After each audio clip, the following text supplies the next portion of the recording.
500 মানে টাকা। মিডিয়াতে আপনার প্রথম উপার্জন 500 টাকা, হ্যাঁ। কি করেছিলেন? ওটা তো মনে নাই কি করছিলাম, 500 টাকা পাইছিলাম। কিন্তু এই আর কি।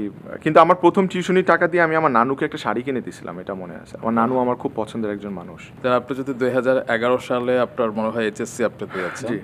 এবং সে সময় আপনি টিউশনই করতেন এবং এইচএসসি স্টুডেন্টই বোধহয় পড়াতেন। ভাই আপনি এত কিছু কেমনে জানেন? ভাই আমরা আপনাকে ভালোবাসি, ইউর স্টার, সো আপনাদের সম্পর্কে তো জানতেই হয়। এবং আপনি অ্যাকাউন্টিং এবং ইংলিশে English, oh my God, you know that also. আচ্ছা, হ্যাঁ, আমি হচ্ছে 2011-এ হচ্ছে এইচএসসি দিলাম।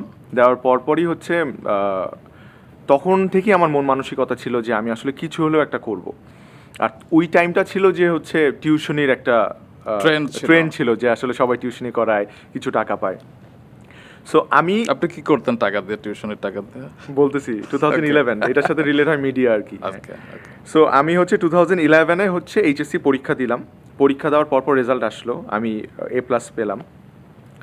A+ পাওয়ার পর আমার সবথেকে ফেভারিট দুইটা সাবজেক্ট ছিল, সেটা হচ্ছে ইংলিশ আর হচ্ছে অ্যাকাউন্টিং। এই দুইটাতেই হচ্ছে ম্যাক্সিমাম স্টুডেন্টরা উইক থাকতো আর কি। তো আমি ওই সিলেবাসে পরীক্ষা দিয়ে ওই সিলেবাসই পড়ানো শুরু করলাম। I was that confident. So আমি আমার একটা ফ্রেন্ডের ছোট বোনকে পড়ানো শুরু করলাম। Idila Farid Turin. Oh my god, how do you know? এখনকার বিখ্যাত ফ্যাশন ডিজাইনার জি ভাই। জি জি, ন্যাশনাল অ্যাওয়ার্ড পাওয়া একজন কস্টিউম ডিজাইনার। তার ছোট বোনকে আমি পড়াতাম। সো আমি তখন আমি আসলে 5,000 টাকা পাইতাম সারা মাসে, এবং ওটা অনেক টাকা ছিল আমার জন্য। 5,000 টাকা পাইতাম, এবং ওই 5,000 টাকা দিয়ে আমি কী করতাম জানেন? আমি স্ক্রিন টেস্ট দিতাম। তখন স্ক্রিন টেস্ট, হ্যাঁ টিভিসি, তখন স্ক্রিন টেস্টের একটা যুগ ছিল।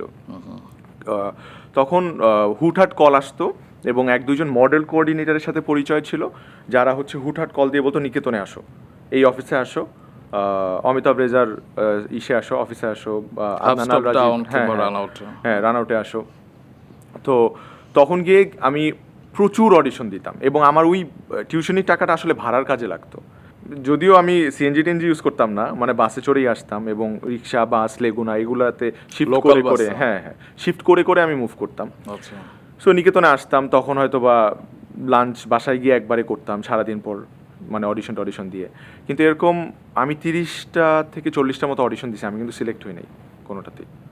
যেটা প্রথম সিলেক্ট হয়েছেন সেটার গল্প শুনি যে ইদিলা ফরিদ তুরিনি আপনাকে বলেছিল, এবং একদিন বোধহয় ভোর 5টায় আপনি গিয়েছিলেন, এবং 40 জন ব্যাকগ্রাউন্ড আর্টিস্ট ছিল, এবং আপনি তাদের মধ্যে একজন ছিলেন। তাদের মধ্যে একজন ছিলাম। কেমন এক্সপেরিয়েন্স ছিল প্রথম টিভি? ওটা একদম প্রথম তো, মানে ওইটা আমি ব্যাকগ্রাউন্ড আর্টিস্ট ছিলাম। সো আসলে এক্সপিরিয়েন্স আসলে কিছুই না।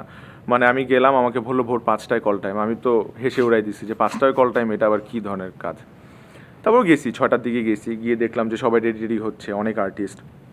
তারপর দেখলাম লিড প্রোটাগনিস্ট হচ্ছে ওই টিভিসির একজন ডিজে, এখনকার মেয়ে ডিজে একজন। তো সে ছিল একটা প্রাণের একটা টিভিসি ছিল। সো ওখানে আমি গিয়ে পিছনে বেঞ্চের মধ্যে, একটা ক্লাসরুমের মধ্যে সেট ছিল, ওখানে বেঞ্চের মধ্যে সবাই নাচে, আমিও একটু একটু হাত টাত নাড়ে আর কি। এই তো এর মধ্যেই এটাই ছিল, এবং ওটাতে আমি টাকা পাইছিলাম। কত? 500 টাকা পাইছিলাম। 500 মানে টাকা। মিডিয়াতে আপনার প্রথম উপার্জন 500 টাকা, হ্যাঁ। কি করেছিলেন? ওটা তো মনে নাই কি করছিলাম, 500 টাকা পাইছিলাম। কিন্তু এই আর কি। কিন্তু আমার প্রথম টিউশনির টাকা দিয়ে আমি আমার নানুকে একটা শাড়ি কিনে দিয়েছিলাম, এটা মনে আছে। আমার নানু আমার খুব পছন্দের একজন মানুষ।